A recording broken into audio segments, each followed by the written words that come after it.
security in the region has been heightened.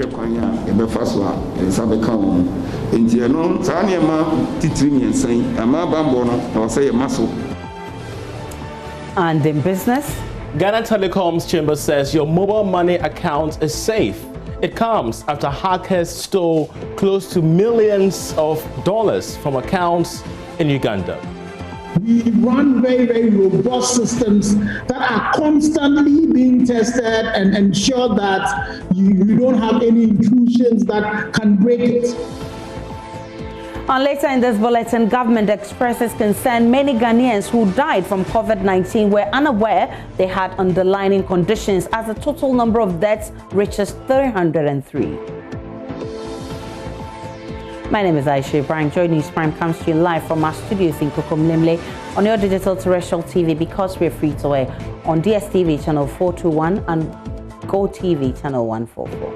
And 61 days to elections. Welcome to your election headquarters. Chairperson of the Electoral Commission, Jane Mensah, has expressed her disappointment over Mahama's failure to show up at the EC headquarters to file his nominations, saying she was looking forward to hearing from him firsthand some of the concerns he has raised about the electoral process in the media. Former President Mahama was due to file his nomination on Wednesday, but that didn't happen. As a commission, we would have wished that the flag bearer of the NDC, former President John Dramani Mahama, and/or his vice presidential candidate, Professor Jane would have been here personally to present their nomination forms, as it would have allowed us an opportunity to engage, particularly with the former president, on some of his concerns which we have noted in the media. However, we welcome you both warmly to the commission this afternoon. NDC General Secretary Johnson Asiedu Nketia is, however, blaming the delay in filing on hurdles imposed by the EC, claiming voter IDs of some of their supporters were replaced last minute. We'll be filing our nominations here at exactly 11 o'clock today. We have had to come this late because of some of the challenges which the Electoral Commission has imposed on us. And you remember when the Electoral Commission decided to compile a new voters register, we did indicate to them that the time was too short for a very comprehensive job to be done with the compilation of a register that would be credible for us to go into elections with. They disagreed and persisted in going ahead. Committees upon committees of evident persons were put together. We indicated to them that according to their own timetable, we will run these elections into an absurd situation where the time the register will be ready, the period of filing of nominations would have expired. The chairman of the EC in charge of Operation Samuel Tete has denied these allegations and adding that the voter IDs were replaced 10 days ago. Is claiming they found on the nomination forms. We corrected all these errors, and I can't remember, the chair actually asked me is to call the parties, that is those who 10 days ago, those who collected the passcode to get access to our website to download the forms, and I called them and then informed them. So errors were collected. Even some of the letter that we even put on the website, I even WhatsApp the letter to MPP, NPC, and all those that I have their numbers on my phone. So the errors were corrected, and we informed the political parties 2 weeks ago. So if for one or two reasons some of them chose to stick to the ones that they have downloaded and did not get back to the website and then make the corrections, and it's their own problem. In Parliament, the House is urging the Ministry of Finance to release an outstanding amount of 329 million Ghana cedis to the Electoral Commission to enable it adequately organize the upcoming elections. A report of Parliament's Special Budget Committee on the roadmap for the upcoming elections observed the amount is part of the 1 billion cedis budget approved by the legislature for the Commission in the 2020 budget. The committee in its report, however, says it is generally satisfied with the preparedness of the EC towards the conduct of the upcoming elections. Majority Leader Osei Mensah-Bonsu tells Joynews both sides of the House agree the EC is on course to organize a credible election. Before. So his position was that what amount they were looking for to procure the biometrics, if the 329 was not released to them, it wasn't going to be possible for them to be able to procure the verification materials, the biometric registration and verification equipment that will be worth its salt. So that was the position. And once that was done, then everyone is satisfied with the preparedness going into 2020. The preparedness, we generally agreed as of that time. Okay. But the issue was, after everything, he said, look, let me still, even though we agree that your state of preparedness is high, and we urge you to do this, to do A, B, and C, the position of the minority at the time in respect of the mass registration, he said he wanted it on record, that the position of the NDC was that they were against it. And so we needed to factor that in the report, which is what we did. There have been calls for the EC boss to come brief members general. In fact, your colleague Munta Kamuba spoke to us recently and said that all EC bosses have been before Parliament, and not specifically just special budget committees. Why do they come? As far as you know, is it ritualistic that they should come? Is it just ritualistic that they should come? They come to report on germane issues to us. In this case, the minority leader was the one who made a request. I leveled it to the Special Budget Committee. When we came to plenary, he made a point again that they should come to the plenary. It was a week after that Muntaka, speaking to the same issue, said that we should invite them to the plenary. But already the request had gone to the EC that they should come before the Special Budget Committee. It's not as if anybody would want to protect the EC from coming to plenary. But even the meeting with the Special Budget Committee, it was a bit delayed because members insisted that they wanted the chairperson to be there. So even when the chairperson was otherwise engaged, we insisted that we want her to be there. So the meeting, we called the meeting, and I think it took about a month before she was free to join the other colleagues in the commission to be with us at the Special Budget Committee. And if the explanations that she offered, and indeed the commission offered, was satisfactory to us, and we needed to report to plenary, why would anybody insist that even though we are satisfied, we are reporting back to the plenary, even though we are satisfied, still come? Would that make sense?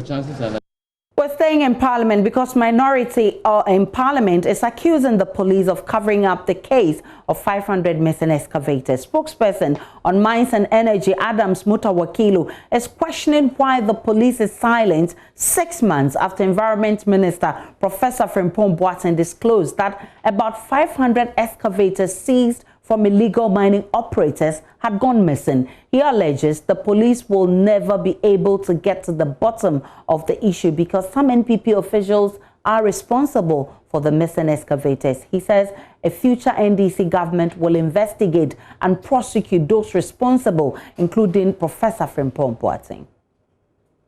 The police will not be able to investigate because the 500 excavators were actually shared among ministers, government appointees, and party apparatchiks. So the police is being asked to investigate excavator that has been taken by the government appointees and what have you, definitely there will not be but a report for us. But the police remains an independent professional. The police remain independent. When the former IGP was speaking for the government, didn't you hear? Calling people to tell them that don't expose the government, because if you expose the government, it won't be bad. Is that what sorry, not the IGP, the woman who was appointed under President Nana Akufo-Addo, CID boss I'm talking about. So the police is never independent. 2, the police cannot investigate excavator that were stolen by government appointees. And the minister has promised several times they will be retrieved, and as we speak, they have not been retrieved. And that is why President Mahama has made it clear that when voted to power, he will investigate, retrieve this excavator, and give it back to the owners. He will also set up a board to manage this small-scale mining. And that is the way to go. And to ensure that he resources these people to be able to do legal, properly managed mining in this country. And for you, then what happens to those alert party individuals who are behind some of these activities? That is why beyond retrieving and giving them back to them. That is why the first thing is to investigate. So definitely when you investigate, punitive measures will come out. So you're likely to see prosecutions here? Definitely. People will be jailed for robbing others in the sake of fighting Galamsey and worsening the Galamsey situation in this country. The Galamsey situation now is worse than before. Possibly including the minister himself, Professor Fimpomat, who disclosed the 500. He confessed. And he himself has a company that is into small-scale mining. And we'll do the proper investigation on that as well. Nobody will be left out. President Mahama will ensure that the right thing is done, there is transparency and accountability and respect to these missing excavators. Joynews' Kwekwa Asante visited a large tract of land where several of the excavators were packed after they were seized and has filed this report. Galamsey has hit the country very hard. In some communities, water bodies and very valuable land have been destroyed by the operation of Galamsey. And so I'm currently here around Adenta from Medina Maya Hut, heading toward Ashalibokye, where excavators have been packed here. They were seized as part of the anti-Galamsey campaign task force headed by the Operation Vanguard, which was a body of the police and the military. These excavators have been here for over 8 months now. Residents around have been reporting to us. They've been telling us that they've heard stories that people have been coming around midnight, for instance, and stealing parts of this. The rains have been falling, the sun has been shining, and still these excavators have been here. The excavators are rusting away, and currently there is very little information on what exactly the state intends to do with them. I mean, of course, it may also be recalled a few months prior to today, the saga of the missing excavators. It was said that over 500 excavators seized had gone missing. Up to date, there is no information on their whereabouts. It became a hot political matter in town, with the NDC flag bearer and former President John Dramani Mahama promising to locate these excavators and return them to what he described as their rightful owners. Let's now turn our attention to COVID-19 because the Director of Health Promotions at the Ghana Health Service, Dr. Abuaji Da Costa, has disclosed that majority of persons who died in the country as a result of COVID-19 have underlying conditions that complicated their health conditions. 303 persons have so far lost their lives in Ghana since the country recorded its first case in March. Addressing members of the Upper West Regional House of Chiefs, Dr. Abuaji Da Costa revealed government is concerned about the situation and has decided to open up wellness centers in the country beginning next year to look into the issue. Joynews' Upper West correspondent Rafiq Salam has more. Dr. Abuaji Da Costa stated that most of the 303 persons who died as a result of COVID-19 had underlying health conditions. He revealed that government will beginning from next year open wellness centers in the country to deal specifically with non-communicable diseases. But if you compare it to the general disease statistics in terms of death in our country, these diseases also seems to be high in terms of the prevalence of mortality. For this reason, as a country, we are calling for action on the non-communicable diseases. And from 2021, the government has agreed to run a program called the Wellness Centers. The Wellness Centers is a form of a wellness program where Ghanaian citizens will be able to visit health facilities to have their vitals checked. Ghana has recorded 46,829 cases of COVID-19. The country currently has 466 active cases and 303 deaths. Deputy Information Minister Pius Nmazide said the government has put in measures to contain the spread of the disease, urging the chiefs and the queen mothers to support the government to successfully fight the disease. Ghana is at war and the enemy is COVID-19. Ghana is at war and the enemy is illiteracy. The enemy was Dumso. We have defeated Dumso and our lights are on now. We are defeating illiteracy by the introduction of free SHS. And we are also defeating COVID-19. Victory in these battles can only assure us that we are on course to win the war. Pius Nmazide also used the occasion to urge the chiefs and the queen mothers to eschew all forms of ethnocentric tendencies that has the potential to divide the people. We must remember that elections are about counting heads and not cutting heads. We must therefore eschew any ethnocentric tendencies that have the potential to divide us. Government remains committed to the maintenance of peace, law and order, and that is why His Excellency the President has moved to ensure the passage of the vigilantism and related offenses. Reporting for Joynews, Rafiq Salam. And back here in Accra, my name is Aisha Ibrahim. 7 dead with scores injured was a news headline exactly 3 years ago after the October 7, 2017 atomic gas explosion. The incident, which could easily pass as one of the country's deadliest infernos, triggered several reforms in the sector, including regulations on siting of fuel pumps. But after 3 years and similar gas explosions, though not of the same magnitude, there are concerns the lessons learned have not brought about any real changes. My colleague Manuel Krantin visited the scene of the explosion to interact with some eyewitnesses who want strict enforcement of laws regulating the operations of fuel pumps. 3 years ago, a gas filling station which was sited right here at Atomic Junction went up in flames, killing 7 people in the process. Many more people were injured.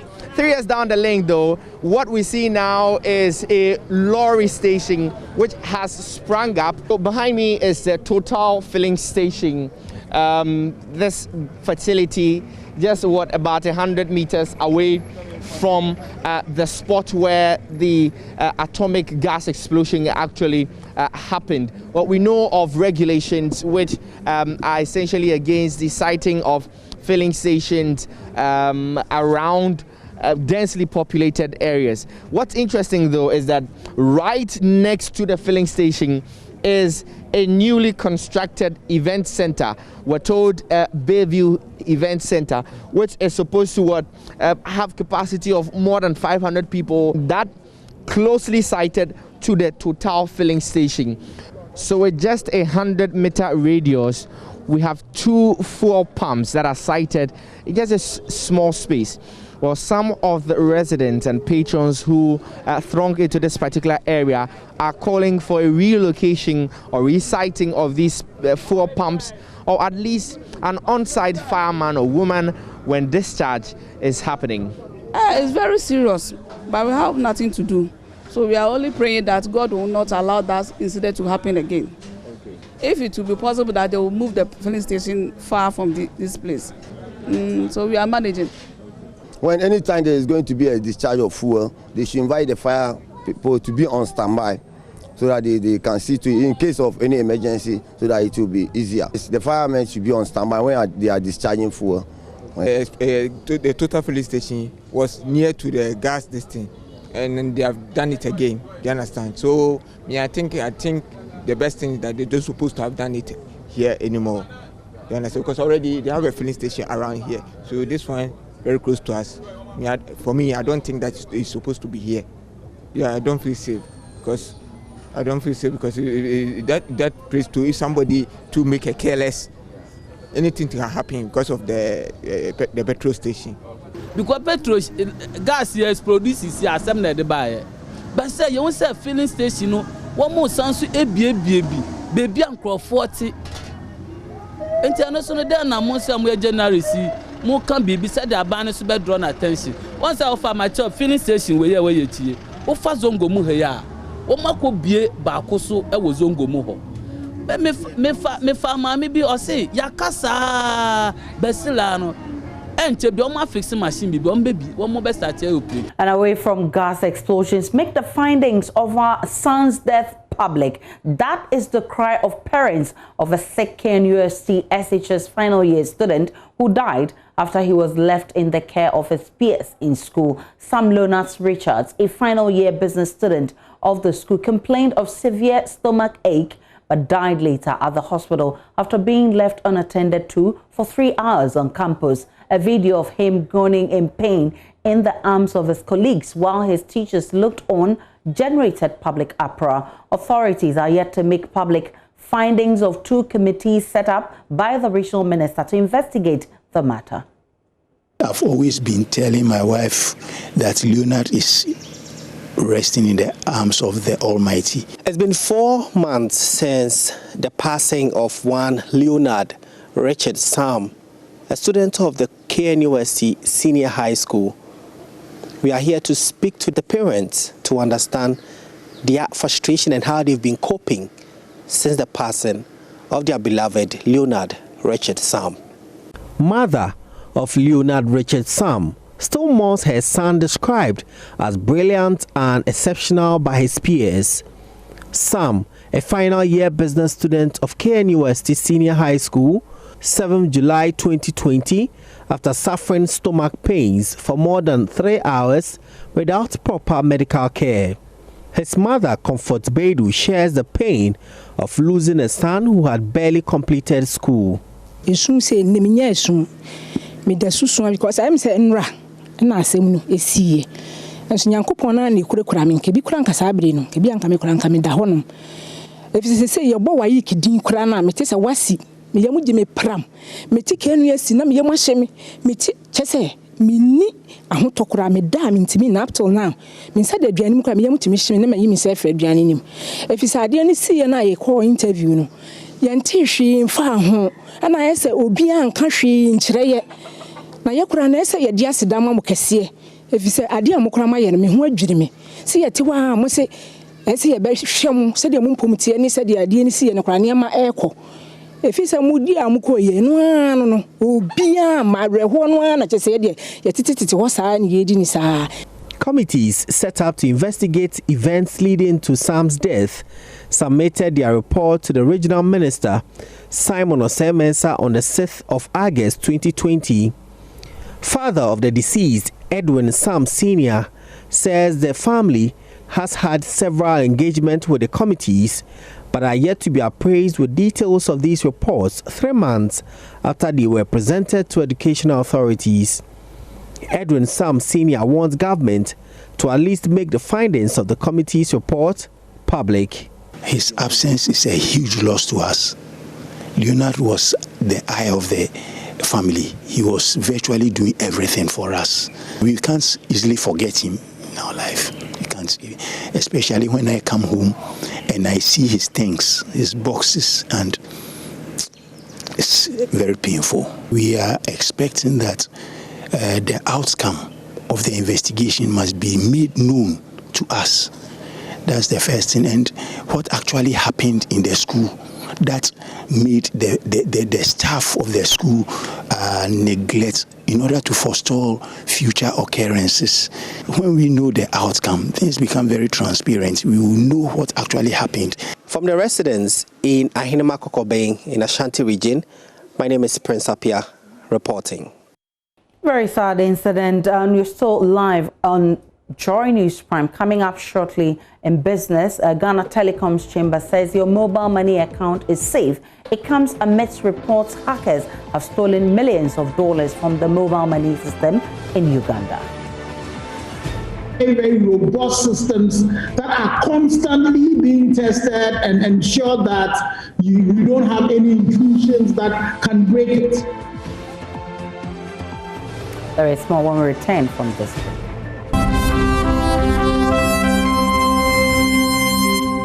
Hello there, it's now time for business with me, Charles Aite. Unidentified hackers broke into the systems of Pegasus Technologies. That's a company that integrates mobile money transactions between telcos, banks, and other local, regional, and international money transfer services, making off with yet to be known sum of amount, which is going to be in the billions of dollars. Now, the most affected firms are the leading telcos, Airtel and MTN Uganda, as well as Stanbic Bank, Uganda's largest bank that also backs up most of the mobile money transactions. So far, MTN and Airtel temporarily suspended mobile money services across networks in the East African country due to the attack. But here in Ghana, the Chamber of Telecommunications is assuring all customers that mobile money transactions between two mobile service providers through the interoperability platform is secured. Let's listen to Ken Ashigbe, who's the chief executive of the Chamber. Our mobile money infrastructure is bank-based. So for every pesewa that you transfer electronically, that e-money is backed by money that sits in the banks. And it is very well regulated. We have moved from guidelines to actually having a bill in place. And in terms of the technical infrastructure that has been put together, we run very robust systems that are constantly being tested and ensure that you don't have any intrusions that can break it. And also you have regulations and guidelines that limit the amount of money, particular wallets can move on a daily basis, weekly and monthly basis. And then also there are all these checks and balances that are involved. So even if somebody internally wants to do anything, the level of the amount of money that can be moved will be very difficult. The challenge has always been on the user side, on the human side. And that's why we are constantly talking about the training and educating of our users, because all the time what happens is that the social engineering, and then they are able to then acquire your PIN number and are able to do transactions. So far as the systems are concerned, including the interoperability system that is run by GIPS, it is a very secure and robust system. And we are not complacent with it. Constantly, you have ethical hackers that themselves are trying, to find ways in which to breach this so that if there are any vulnerabilities, they are dealt with. Now, there appears to be a mixed reaction greeting the proposal to review the retirement age in Ghana. Now, recently, the National Pensions Regulatory Authority called for a national dialogue concerning a possible adjustment of the age, which is currently pegged at 60 years. Nicholas Brown engaged a section of the public, and this is what they had to say. For some time now, there's been a conversation on whether or not to increase the retirement age in Ghana. Now, we are here in the streets of Accra to engage the general public on what they make of this particular suggestion as to whether there should be a revision of the retirement age or not. It should not be revised. It should be 60 years, because if you look at a lot of people who comes out from school every year, people must retire so that people can also get employment. I think it should be increased, because looking at the country, we normally start working officially at a very old age. So you don't get to save much when you are 60. So I think... Of course, I am of the opinion that it should be maintained.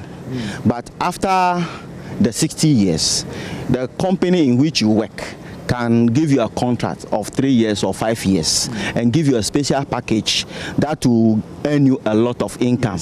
I think it should be maintained at 60 years because my dad retired at 60, and by that time he was very weak, so he died like literally 5 years afterwards. So I feel like it being maintained at that age, it helps them, like, fine, they get to get enough money and, like, how do you say, be prepared for their retirement. So do you think that the retirement age, which is expected at 60 years, should be reviewed to, let's say, 65 or 63, or it should be maintained at 60 years? Well, people like me, I will suggest you people make it around 70 or 80 itself. Why so? When we retire early, at times we find it difficult. You heard one there saying he'd wanted to retire at 80. Let's see how that one goes. But let's move away from that story. If there is any positive thing the coronavirus brought us, it is the new taste for locally produced products like chicken. The Ghana Poultry Project says that the taste for locally manufactured products, especially chicken, shot up by almost 40% from the lockdown moment of COVID-19. Now, this means that the import bill on chicken products reduced by 1.2 million cedis in the last 4 months. Of course, we've placed a spotlight on Ghana's largest local producer, Darko Farms, as they expand production to meet local demand amid the coronavirus. At Darko Farms, managers say the global pandemic has raked in more revenue than ever before. According to the Deputy Managing Director of Darko Farms, Samuel Darko, the demand for local day-old chicks by various farmers has skyrocketed following the closure of the land and sea borders, which restricted the importation of day-old chicks. We have a lot of the farmers who have come back to us who are picking day-old chicks from us. They have now realized that the quality that they import is also available here in Ghana. The government of Ghana is yet to pass into law a hatchery bill, which will ensure that quality day-old chicks are produced from domestic hatcheries. With local demand for day-old chicks rising thanks to COVID, Darko Farms is in the best position to dominate the market.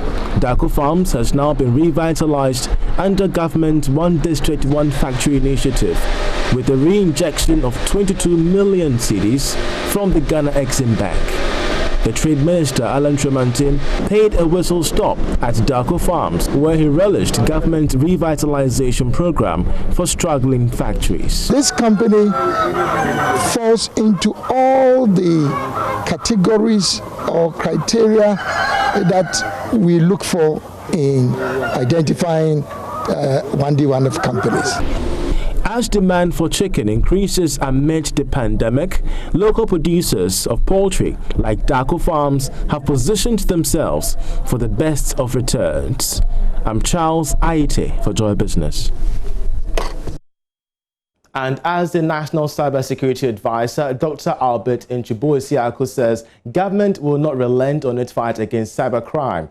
This comes after a total of over 11,000 reports made through the Centre's incident report.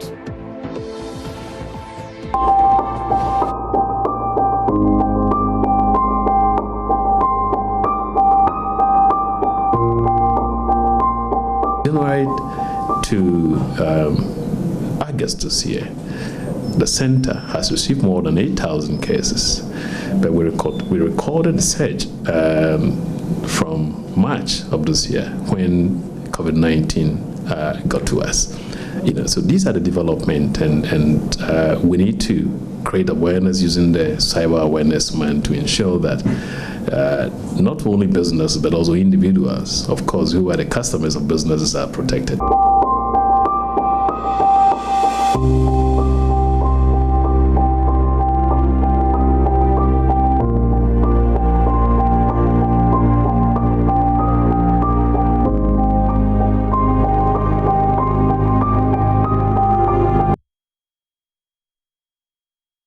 And that'll be it for business in this edition. Sport is up next with Nathaniel Lato. Do stay. Thank you very much for staying here with us on Joynews Prime. Let's do some sport now, and let's begin with some football as well. And Thomas Partey, the new gunner, and some 5 others have arrived in Turkey ahead of friendly games with Mali and Qatar. Now, Communications Director of the Ghana FA, Henry Asante Chum, has filed this report on day 2 of training with the Black Stars. Well, and here in the studio, my name is Nathaniel Atto. Let's talk some boxing now. And the legendary DK Poison says he's grateful to government for agreeing to pay back an amount of $45,000 US. And this was an amount he willingly gave to government in harsh economic times some 45 years ago. He says that he's also grateful to Joy Sports after the boxing loan documentary, which has also added a lot to the advocacy for government's decision to pay back the $45,000 loan. So if I may so soon, because I wasn't expecting, that high caliber, but he received, warmly, and I was very happy, and I didn't feel shy to express myself, the way manner, because he himself was a boxer, I know. Yeah. The name is Kid Gavila, the Cuban Hawk. Yeah. So, it's like I've met a friend. Yes, honestly. Tell me about the reactions that you have got since Joynews started this project, hammering on this. Especially when we started watching this, was it yesterday? Yeah. Was it yesterday? I have heard about more than 100 cars. 100 cars. So, and how does that make you feel as well? Great, just great. Just great. And I wonder how you people manage to. You have done a great job, or if I may say, search. It's not easy, but if I remember some of the songs we play, I've been having got some. I don't know where you got it from. You see, you made a good search. Thank you, sir. Now, away from that as well, tell me about watching when you sat to watch the first part of the documentary. I enjoyed it, and right now I wish I'm watching it. You see, so you are denying me. So I'm feeling the pain. Don't worry, I'm gonna go in a bit. So I was very happy. So I asked myself, so all these things happen. So that's happening. I didn't know how. Anyway. I don't know. Yeah. And you did a great job. Honestly, you did a great job. Thank you very much, sir. Let's quickly round up this conversation so that you can get back to watching it. Your family, their reactions, how they've received all of this, and even the news that the presidency has ordered that the money be paid back to you. They wish they would accompany me to go and thank him, but it won't be possible because of this tight schedule, which one. So they were all grateful. They were all happy. I see. Yeah. Now, if he were standing here, the president were right here with you, what would you say to him? Thank you, sir. I would say thank you, sir, and may you live to be 101. Oh, I wasn't expecting. Honestly, I wish him well. I wish him all the best, health, health and long life and prosperity. Yeah. All right. So the message will definitely get to the president because our platforms go all the way. So would like to say a very big thank you to you. What will be your final message in the face of all of it? I thank everybody who, with their prayers, this thing came to pass. I thank everybody. I know most of Ghanaians, through their prayers and all, this thing has happened. So I'm thank everybody. Most of Ghanaians, I know. So thank everybody. Thank all. Thank you too for watching the sports segment here on Joynews Prime. There's still more to come, so you'd have to stay right there. I'll be back at 8:50 to bring you another bulletin.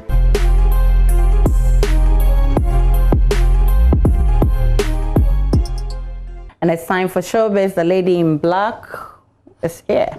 Hello. Hi, Aisha. Becky, how are you? I'm fine, thank you. Let's say a happy birthday to the Vice President of the Republic, Kwakese, and our very own editor, Israel Lai. Bobby Lai, the legendary Dorobuchi Bobby Lai. Israel. Israel, come and take your greeting. Yeah, so God bless them and everyone else celebrating their birthday in October. Yeah. Let's talk about e-vibes. Looks like a lot of people they're trying to loving it. No, they're trying to tell me that they're not paying attention. So I'm trying to draw their attention so that they can watch e-vibes. But we are in love with it. I know. We love So this weekend on Joynews, we'll be having Joe Metal. Yeah. And Aisha, we went to Jamestown where he grew up. And we met his dad. Okay. And his dad is not surprised that's the kind of he turned out to be this yeah, the way. kind of person that he turned out to be. Oh wow. Joe, when he was a child. Stubborn? Oh no, I'm not a stubborn child. Yeah, keep quiet. It's not a stubborn child. Yeah. Very calm, respected, humble. Are you surprised where he's got into? Has he always wanted to become a musician? Did you see that when he was moving around here? No, but it's just by grace. Yeah. Has he lived up to expectations? Yes, certainly. He has lived to the standard. And since from his childhood, if you look at the life, he has no degree. So watch e-vibes Saturday 8:30 a.m. right before news file, and you can catch the repeat 2 p.m. same day, and on Sunday 10 a.m. You can watch the beautiful e-vibes. It's actually a warm-up to news file. Yeah. Yeah, so everybody, the president watches e-vibes. I'm just telling you, pay attention. Oh my goodness, you need to follow the president's steps. Oh, yeah. I should become a president or something. They should follow the president's steps and watch e-vibes. E-vibes, yeah, everybody else. Aisha, so this is alleged. There's a guy, posing as Kwame Eugene. Apparently, they paid him to perform at a funeral. Okay. And the people were jamming to the song. They didn't even recognize that he's not Kwame Eugene. Yes. Oh, wow. So if you think I'm lying, let's watch this.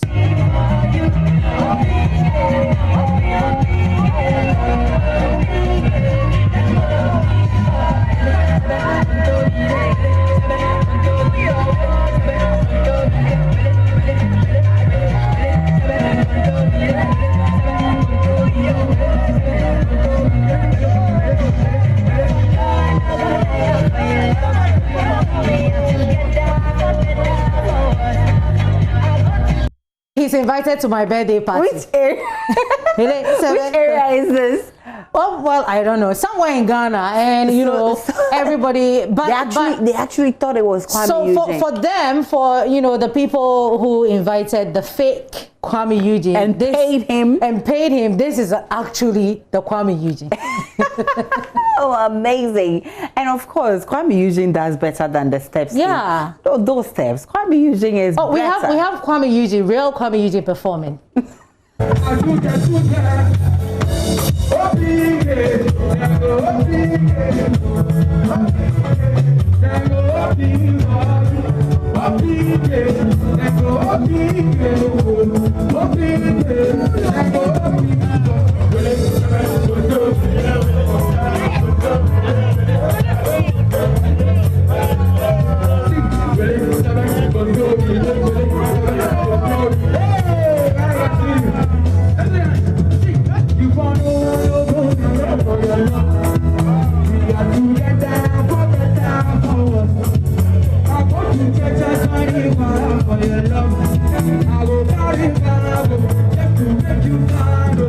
I don't get today,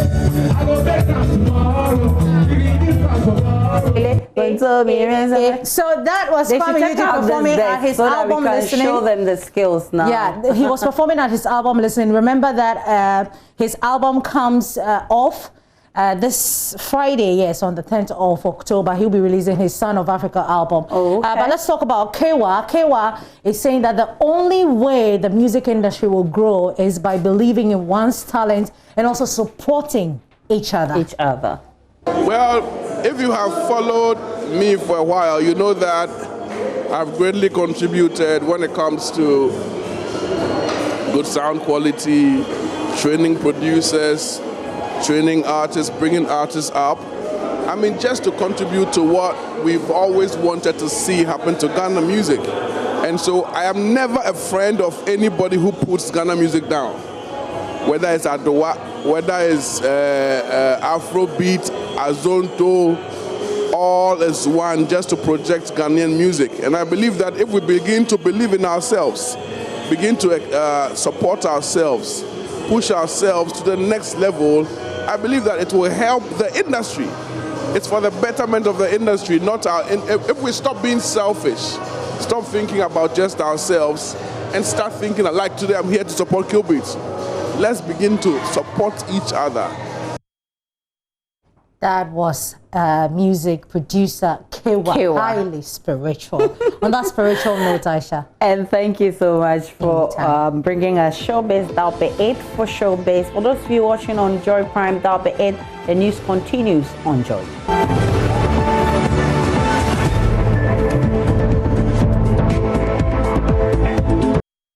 On to the rest of our stories. The Ashanti Regional Minister has hinted the suspected secessionists behind the recent disturbances in the Volta region may be targeting the Ashanti region. Simon Osei-Mensah told the Ashanti Regional House of Chiefs, led by Asantehene Otumfuo II, the security agencies are firmly on the ground to curb their activities.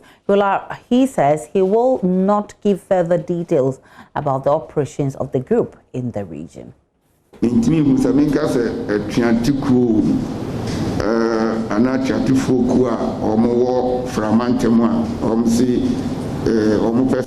there are a lot of people of Voltarian descent in Ashanti region, we have been on the lookout for possible secessionists. We will call on all, including you, the traditional leaders, to help us with information.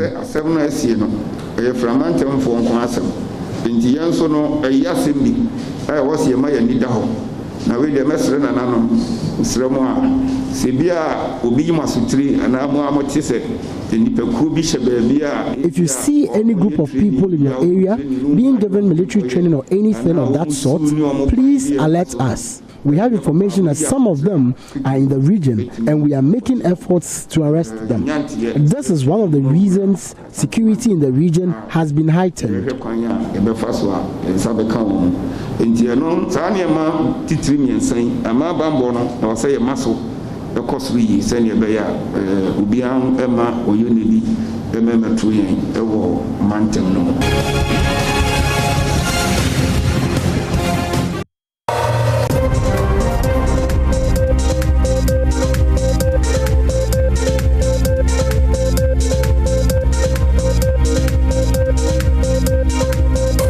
Let's zoom on your election headquarters because Asantehene Otumfuo II has called on traditional leaders to uphold the sanctity of the chieftaincy institution by staying neutral in all partisan activities. His call comes as political campaigns gather momentum ahead of the general elections in December. Already, some chiefs have passed comments suggestive of their political leanings, but Otumfuo wants chiefs to see themselves as arbiters for the political parties. He spoke at the meeting of Ashanti Regional House of Chiefs in Kumasi.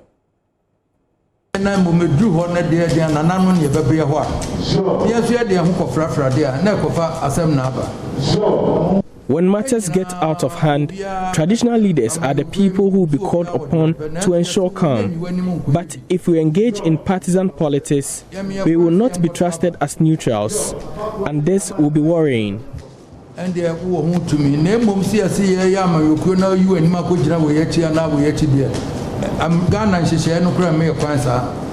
We all have our political affiliation, but our institution does not permit us to disclose our stance. We are all allowed to vote, but not to be partisan. It is unconstitutional. Our subjects cut across all political divide. You only show your affiliation on the ballot paper.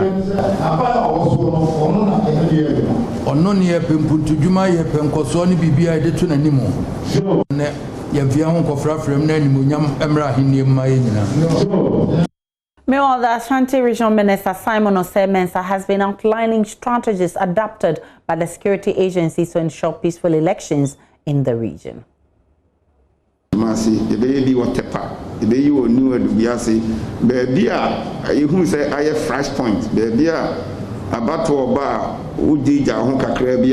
The security agencies will go through the whole of the Ashanti region, showcasing their arsenal and other equipment.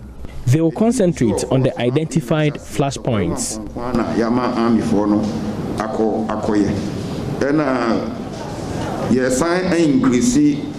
Military and police visibility. The men have already been to Askoremampong municipality. We are also increasing military and police visibility. New vehicles have been added to the military and police fleet of vehicles, and now highway patrols have also been increased. Increase visibility, no more presence, now the highway patrol also, and also baby and a team near back on. They say as well, your team is not new. Every major development that has happened on my land can be traced to the NDC. I am praying to God for you to win so you can bring a tertiary school to us. These were the words of Achim Akroso Chief Nana Kwabnofuri when the running mate to the flag bearer, Professor Nana Opoku-Agyeman, paid a courtesy call on him at his palace as part of her campaign tour of the Eastern region. His endorsement for the opposition party, according to him, is a result of what he describes as massive developmental projects undertaken in this area by the NDC anytime it comes to power. The chief, who openly endorsed the NDC, says his area was underdeveloped until the NDC government saw the need to change their condition. Mpuntuni amambua ekoso woyemamudia ebeka nipi asinipi se ni papa biara ewo wiase across enya bi no NDC for na de back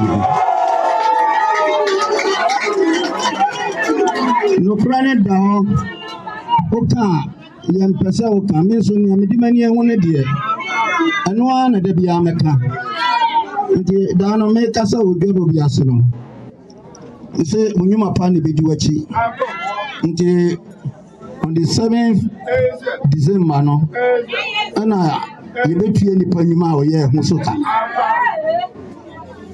meka ne sa no enyina di adanse yese aya MP first na odan ha nanka NDC for seat nti na ye abra na otiso ha fini sana ko ya asafo manfo ba ensan ko na chibio dina ha ye NDC for seat sabre no na abra pray ma ye nsaka ye nkane na ya dan isum atse.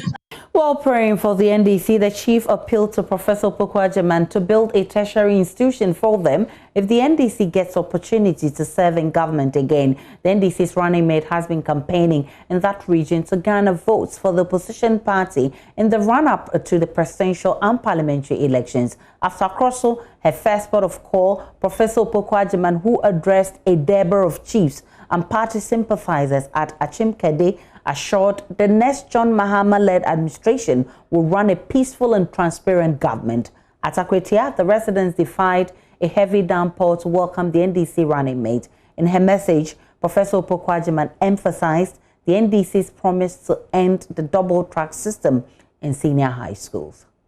So idea ukwa kakra na oya betinifi na ne refi ye nyina every do some perfection na de ba ne aka etu betinifi ebusu miesa na ubekwa na ide na uka eti na di sha na ekwa na nim adasa ekwa na chi e na sa bi me So the person me back home. The person who see the papa. The person who has certificate papa. No, the person no necessary. Seven the Armenian or Nubian. Sana or bad time be after me the person was and now wake up. Continue way back. After so sharp and what I watch you. I dey try so here okromada. Ya try no bebre. Na ka dey obeti ani so o so me na eje. Na o we na ye. O me ti pa ma o. Sa nkomo na woti. Afa ye den enye school ba ko. Enye mienu. Enye nu, enye du. Asembe ne besi. A emofra ebe tu omuti egu so. Akaka enye fe a champion for. And from the NDC to the NPP, the Vice President has dared former President John Mahama and the previous government of the NDC to tell Ghanaians one policy they implemented to lessen the suffering of Ghanaians. Addressing the chiefs and people of Etubiase in the Wasa East District of the Western Region as part of a 2-day tour, Dr. Baumia cited several examples of such initiatives by the current government, particularly the free SHS policy. He called on voters to give the NPP 4 more years to do more for them. Industry, say living income differential no ama cocoa prices are cost 660 a bag, pruning a baho, hand pollination a baho. First yeah 2 bags acre no. New policy There have been reviews in the cocoa sector. These have led to boost in the sector. Minimum of 10 bags an acre. Nina Echere Adwin Fufura Nana Kufuado any NPP Ediaba. Everywhere in the 1 district, 1 factory aba. Yebisa NDC for say na more by more factories I hear na mosi almost me 8 years. Let me say NPP has established 2 factories at Wasa East District alone. 2 new factories. Yes, Wasa East. More oil palm processing, rubber process. I been for na yedi ejuma, shishe for na yedi ejuma. Senior high school, university. NPP will ensure that free SHS students attend universities. Loans will be provided for those who cannot afford to pay fees. University, government in the form of a loan. University fees, national service. Now 1 year grace. Juma. Now start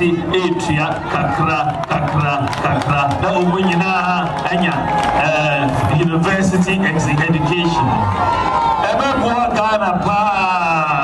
And still on the NPP, despite President Akufo-Addo's admonition to voters to reject independent candidates, Member of Parliament for Fomena in the Ashanti region, Andrew Amankwa Esiama, has filed his nomination to contest the December election as an independent candidate. It follows his decision after he withdrew from the party's primaries over claims of discrepancies in the voters' album. If successful, the MP for Fomena will be the first independent representative and the second non-NPP candidate for the area after the NDC won the seat in 1992. Love FM's Nanaya Ojima visited the constituency and asked the rest of the story. The incumbent MP contested the voter album for the NPP's primaries in court after internal process to rectify supposed anomalies proved futile. Mr. Esiama withdrew from the NPP parliamentary primaries after he lost legal action, leaving Philip Ofori Asante to run unopposed.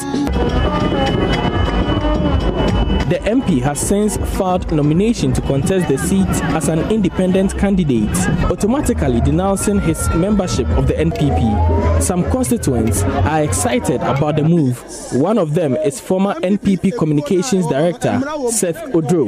People have realized that he needs to be maintained to continue his good works he has started. The choice of an MP depends solely on the constituents. No one else. No regional chairman, no regional campaign team can determine our MP for us. They accuse the constituency chairman, Akwesi Anti Asamoah, of scheming to ensure successive MPs serve one term. With the inception of Chairman Akwesi into office, everything has changed. All MPs who have come after Honorable Afrifa had only one term mandate, which is 4 years. Honorable Abu Bansra, 4 years. Honorable Atabuafo, 4 years. There was an attempt to give Lawyer Asiama also 1 year term to experience same. The reason given by constituency chairman and his executive has always been non-performance. However, with regard to the current MP, Honorable Asiama, he has performed so creditably. But the NPP is not perturbed.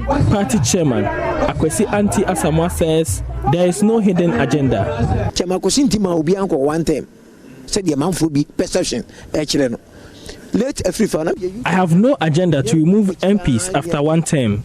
As youth organizer, I followed and campaigned for the late Honorable Afrifa, and he went for 3 terms. Abu Bansra took over after his demise.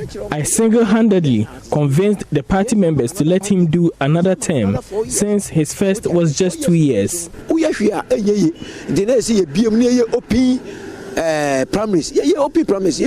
Atabuafo contested him and won. Atabuafo also lost his next bid to Honorable Asiama, who worked with him at KMA. 18 months.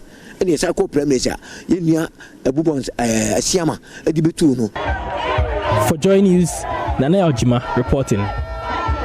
The United Front Party has promised to make local languages the medium of instruction in schools. At the party's National Congress, leader of the party, Nana Boateng, observed the current practice of teaching in English has become a barrier for many seeking education. Prince Appiah was at the National Congress and manifesto launch of the UFP in Kumasi and has filed this report. The education sector over the years has become a focus for policy intervention by all the political parties in their manifestos.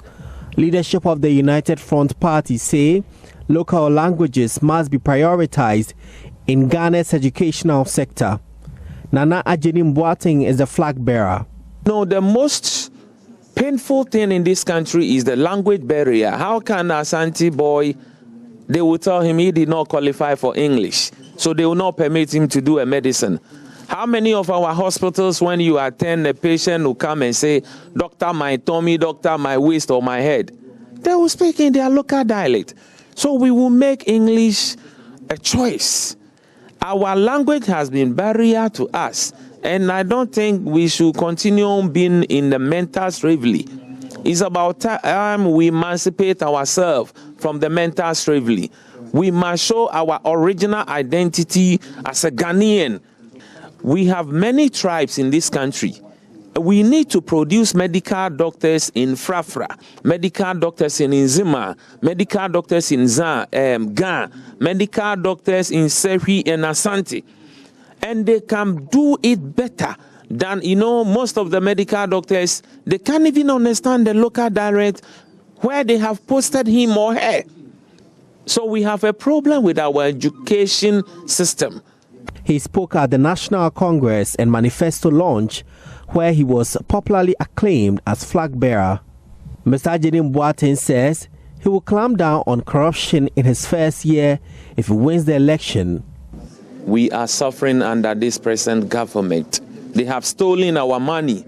As soon as we resume office in 2021, we shall retrieve all the monies, and we will use those money to build roads. We will use those monies to build quality health care and better education systems.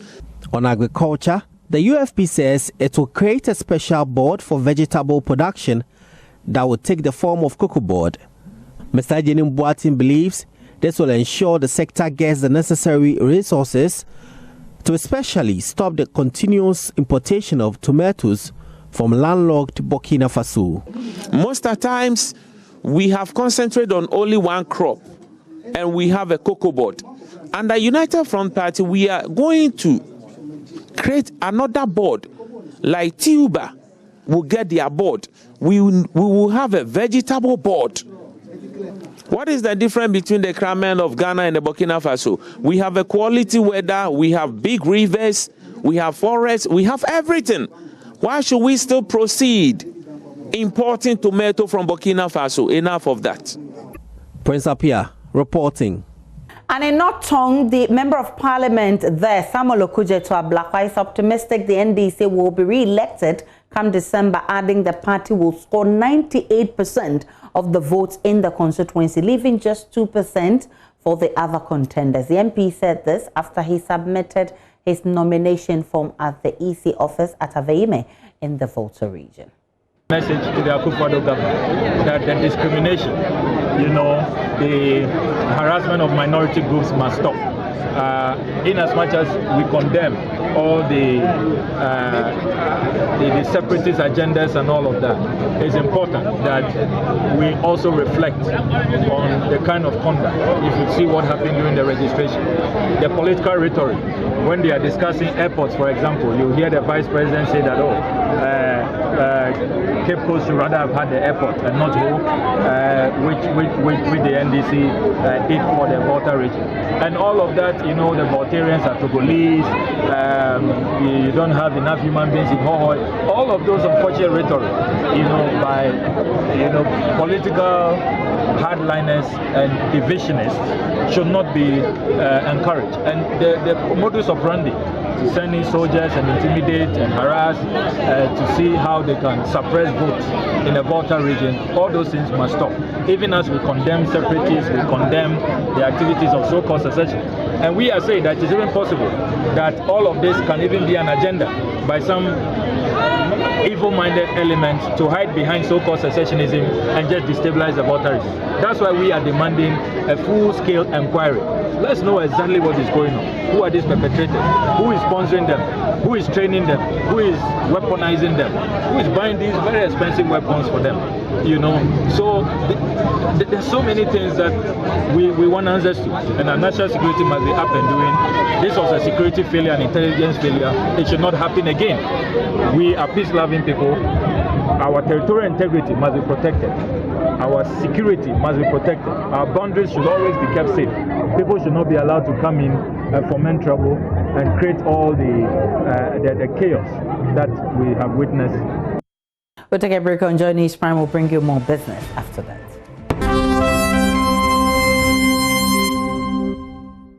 Hello once again, it's time for business. The Ghana Institute of Architects says COVID-19 has impacted negatively on business. At an event to commemorate World Architecture Day in Accra, President of the Institute, SM Corte, said businesses of members almost came to a standstill. There is more on this development in this report. In an engagement with Joy Business, President of the Ghana Institute of Architects, SM Corte, debunked claims that their services are overpriced, hence not many people can engage the services of an architect. The service and the quality that you get from engaging an architect is often something that most people who have done so would attest to it. You build a building to last a lifetime. These are the products of what we do. Is not for today, it's not for 2 years or 3 years, it's for a lifetime, and perhaps it's worth the investment. Most people would probably build only once in their lifetime or may never build. Architect Corte further explained that COVID-19 almost collapsed the architectural industry, rendering the sector absolutely ineffective. Construction is something, or buildings are things that people do not consider part of one's basic necessity. COVID-19 brought with it a lot of economic hardships that people had to think of how they were going to live through the next day. An architectural student from the Central University, Hendrik Stanley, who presented on the topic disaster management and emergency housing, urged the government to create housing opportunities for individuals who might be displaced after a disaster. What if we had a type of housing that could be provided for them, a community that could be created for them immediately after the disaster strikes, and they themselves could put this structure up? Nicholas Brown's report for Joy Business. The International Advertising Association will see an improvement in diversity in various activities as an industry. Now, this is one of the key objectives of the newly inducted president of the association, Joynews. According to him, it is time for the association to diversify many of its operations due to the lessons learned from the outbreak of the coronavirus. He made the remark in his first speech after his induction ceremony in Accra.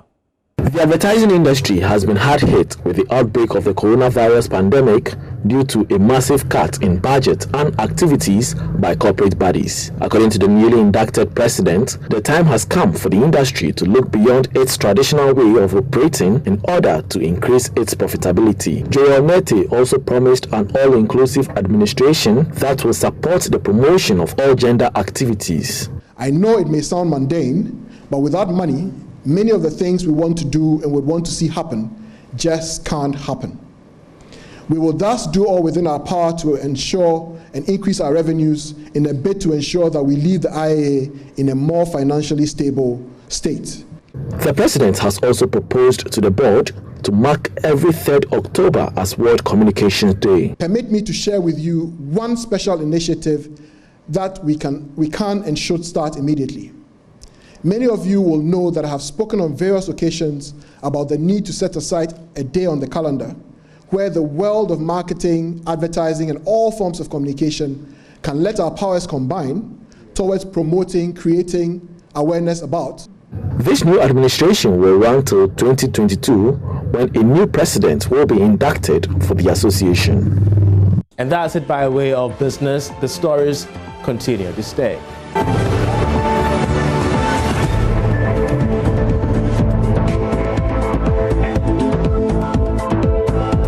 Welcome back to Joynews Prime. Ghana is rarely known for surfing, but a few spots on the country's west coast hold potential for the global sport, which generates around $22 billion in revenue every year. One of such places is Busua, where my colleague Justice Bedo has been meeting a group of learning young people who want to break through with their surfing talent. Here is his report.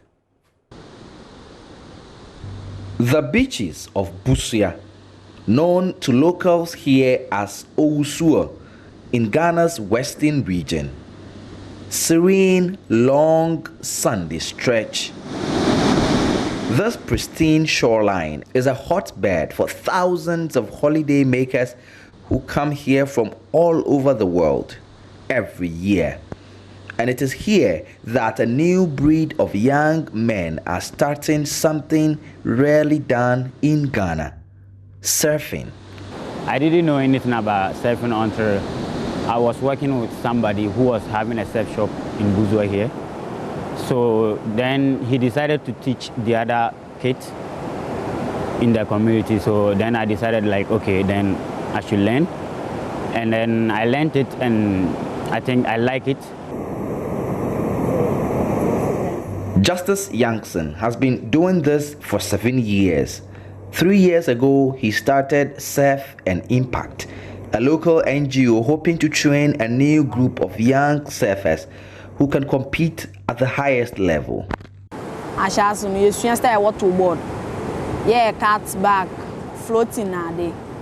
We start by learning the basics, how to use the board and how to float and how to compete. It is a beautiful thing and it makes us happy.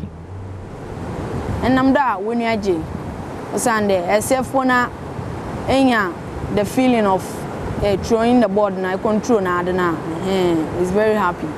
I become happy when I come to the beach and see many of my seniors surfing here. I also want to do this well and take my skills internationally.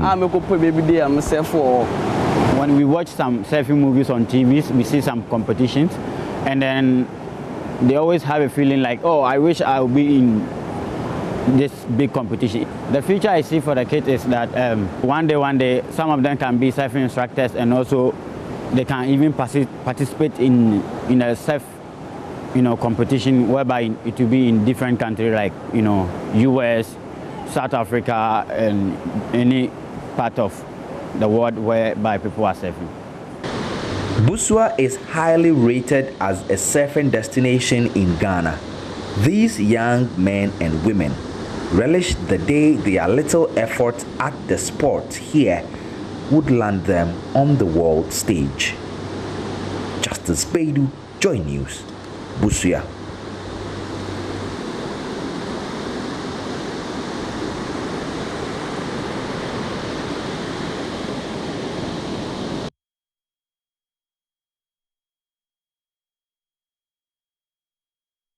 It's time now for sports. The man who loves sports is here, Nathaniel. When are you perfecting yourself in talents? Well, I was about to ask you because, you know, you look great in a swimsuit, all over that place. It would be nice. Okay, we'll but you know, the interesting thing, when you go over to the, some of the settlements around the shoreline, a place like Choco, for instance, I remember very well some years ago, I saw these little kids who were using, plywood to surf. It was so amazing. So this is a great one by my colleague Justice Baidu. And look, there are so many of them. There's another one in Gomoa as well. Okay. So we'll be bringing you all of those. All of that on sports. Take it away. But yeah, we're practicing together very soon. Right? Sure, one of these days.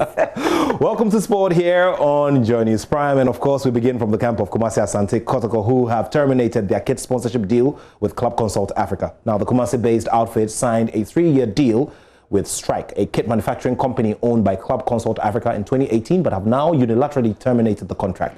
Now, the club in their press release stated that they will soon announce a befitting kit sponsor soon. So, well, that press statement is also published on the sports page of myjoyonline.com, and it talks about how Kumasi Asante Kotoko wants to inform all stakeholders and the general public about the decision, and it's and of course, it also talks about announcing a new kit sponsor very shortly. And of course, the fans will also be a very big part of this decision, as they will be made to decide which specific design to use for each specific season. And of course, this letter is signed by the CEO, Nanayao Ampon. So of course, we're going to be getting some reactions as we go along and as this story runs. Let's do some tennis now and focus on the US Open. Now, Rafael Nadal has reached the final of the, US Open champion Dominic Thiem was also knocked out of the competition. Well, Rafael Nadal, of course, the king of clay, and is looking forward to yet another French Open title. Let's do some basketball before we wrap it up here on Sport on Joynews Prime. Now, the LA Lakers have registered yet another good performance that makes them just one win away from clinching the NBA title for this season. Well, let's see how it goes for the LA Lakers. And of course, if you're a fan, then you have to keep your fingers crossed, because it's just one win away. Of course, if something else happens, then it stretches further. Well, that's it for sport for now. And of course, tune in to Fan Zone later this evening. Of course, we will be bringing you other highlights of some of the international friendlies that are being played between now and the weekend. That's it for sport. Of course, stay here with us on Joynews Prime. My name is Nathaniel Atto, and I have love for sport.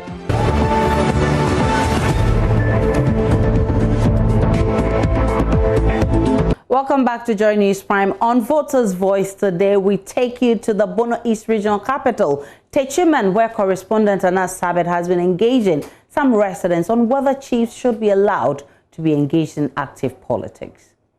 My name is Nana Babio, a taxi driver. To me, for my best of knowledge, chiefs shouldn't do politics, because if not, next week when they speak, the words will not carry weight. People will start insulting them. For instance, had it not been that Akufo-Addo is a president, nobody can even mention the name Akufo-Addo without saying Nana Akufo-Addo or Mr. Akufo-Addo. But because of politics, people can even insult him. Meanwhile, he's a grown-up person. So to me, I don't think it is good for chiefs to do politics. Me pato say Nana mu di omu hu beje politics mu de Ukraine minim. Me fi se anka emwa anka betimi a ye politicians omo ye mpanyifo omo da ya no no nka be ya aye omo mfo omo hu nsansam emfa follow amanyesem nananom side na nananom de se politics ye de anka be ya anka ye mfa ye hu nhim kra na ye nsusu ni ye nya kwan de anya asamtia bia tie omo nti se de e ka me nko a anka amanyo ene chieftaincy na asa ahini de enka emfra enyanti mumyamfa no nto de meka no no. You know, actually I think chiefs shouldn't come anywhere closer to politics. Because the reason why I'm saying this is as a result of maybe you are the ruler of a certain municipality. And if you're indigent, some of them may belong to Party A and others will belong to Party B. So in the instances where you've come out boldly to let the public know that maybe you belong to Party B, do you think those who belong to Party A will take it lightly with you? And you are serving as the pivot for what? That municipality. So definitely when you come out with a mandate, and as if you come out with certain laws, those who think you belong to this particular political parties would definitely go against you. And as a result, it can even lead to some of them even going beyond their boundaries by saying things that are not supposed to be said to you. So in my point of view, I think they should be far, far, far, far from politics. I am Namin Moses. I'm a Kunkoma chief at Fianso and the Techimine Municipal Assembly. To me, my views, I prefer chiefs to be allowed to engage in active politics. It can also allow them to express their views so that we all have good governance in Ghana. They are also human beings like our colleagues who are also in active politics.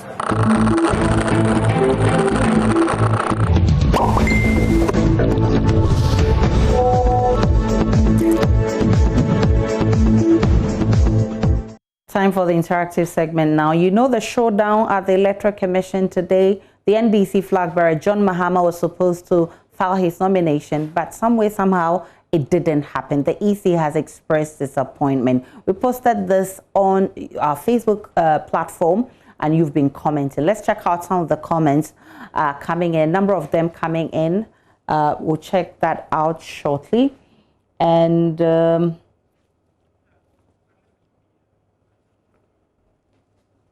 so the banter has been, we'll try and get those comments for you shortly. The banter has been between EC boss Jane Mensah, who said she was waiting for John Mahama to actually have first-hand, conversation with him and get to know and understand all the issues he's been talking about that has to do with the voters register exhibition, the voter register itself, and the general elections as a whole. But she didn't get that opportunity. And based on that, she said she is disappointed. But Johnson Asiedun Ketia says we should blame the Electoral Commission for what happened because there were some corrective measures to be taken, or there were some corrections to be done on ID cards of some of their supporters, which was not done by the Electoral Commission on time.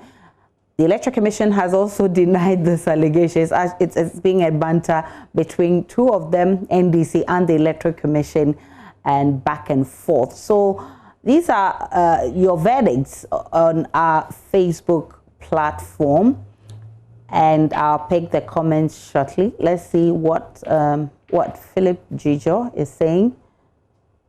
Where is it written that people filing should appear in person? Ghanaians are disappointed in you for excluding their names from the register. Ken Wahib says, may God let Ghana win at the end of the day, I guess. Okay, so once again, this one, Richard Nyaba, he says the chairperson of the Electoral Commission has wanted to engage the former president. She could have done that long time ago, so she shouldn't be crying wolves in hypocrisy. We're tired of her incompetence. And Abukari Al-Hassan says, sad, madam, filing of nominations is not the right time to engage. Consult an institutional conflict resolution expert. Election matters are not like kitchen stories. Oh, wow. You and your commissioners think you're doing somebody some favor, right? And Golden Chain says, is it by force to be there? We ain't going to amuse any, okay. So let's be a bit, let's not be harsh in our messages. This woman is digging a deep, oh no. And Issa Ali to say he doesn't want to see your, don't worry, you will meet your greatest disappointment when he wins the upcoming elections, hands down. Sadat says, a friend of mine told me his father bought an Android car. I told him our swimming pool got burnt yesterday. He blocked me. I don't understand. I thought it was a lying competition. And Kwame Chum says he has already conceded defeat. So a number of your messages You can log on to our Facebook platform and read more comments for yourself. But that's how we wrap up the bulletin tonight. My name is Aisha Ibrahim. For more news, log on to my Joy Online for all the updates. Stay tuned. Enjoy the rest of our programs.